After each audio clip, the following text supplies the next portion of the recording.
Ready start. देश में पिछले कुछ वर्षों से बेरोजगारी एक गंभीर मुद्दा बना हुआ है।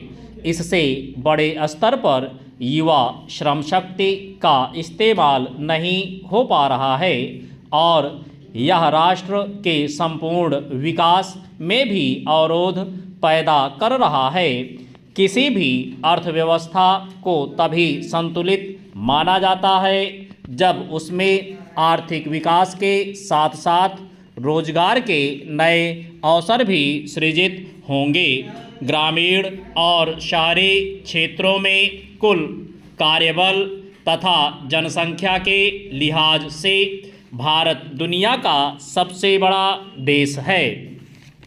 यहाँ युवाओं की आबादी अन्य देशों की तुलना में अधिक है, मगर इस कार्यबल को व्यापक रूप से राष्ट्र के निर्माण में भागीदारी के समान अवसर नहीं मिल पा रहे हैं। इसका आकलन केंद्रीय सांख्यिकीय एवं कार्यक्रम क्रियान्वयन मंत्रालय की ओर से गुरुवार को जारी रिपोर्ट से किया जा सकता है।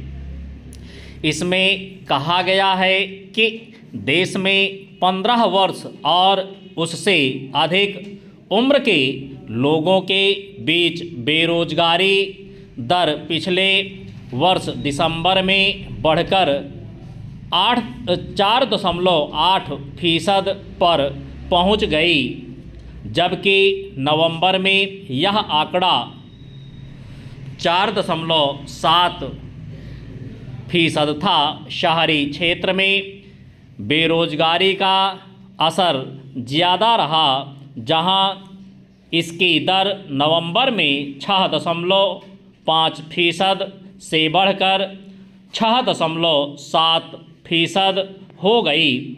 इससे स्पष्ट है कि सरकारी और निजी संगठित एवं असंगठित क्षेत्रों में रोजगार के अवसर घट रहे हैं।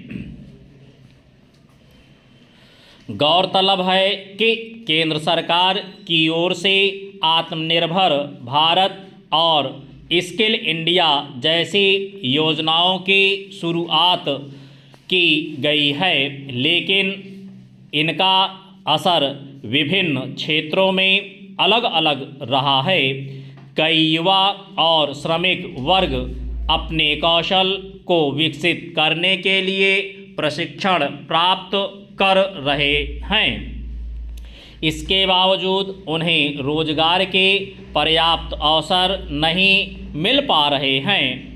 कृत्रिम मेधा और डिजिटलीकरण के कारण भी रोजगार में कमी आई है। हालांकि डिजिटल क्षेत्र में रोजगार के नए अवसर सृजित हुए हैं, लेकिन इनमें भी विशेष कौशल की आवश्यकता होती है जो हर किसी के पास नहीं है। इसमें दो राय नहीं कि रोजगार की मांग के अनुपात में सरकारी नौकरियों की संख्या में वृद्धि नहीं हो पा रही है। इसके अलावा सरकारी भर्ती प्रक्रियाओं में देरी और परीक्षा प्रणाली के मुद्दे भी रोजगार हासिल करने के समान अवसरों को प्रभावित करते हैं। हालांकि आंकड़ों के हिसाब से देखें तो शहरों के मुकाबले ग्रामीण क्षेत्रों में राहत की बात यह है कि वहां पिछले वर्ष नवंबर से दिसंबर के बीच बेरोजगारी दर 3.9% पर स्थिर है। दरअसल किसी भी देश में संपूर्ण आर्थिक विकास तभी संभव हो पाता है जब सकल घरेलू उत्पाद में वृद्धि हो, प्रति व्यक्ति आय में बढ़ोतरी तथा गरीबी, भुखमरी और सामाजिक असमानता में कमी आए तथा रोजगार की उपलब्धता और प्रति व्यक्ति खुशहाली हो।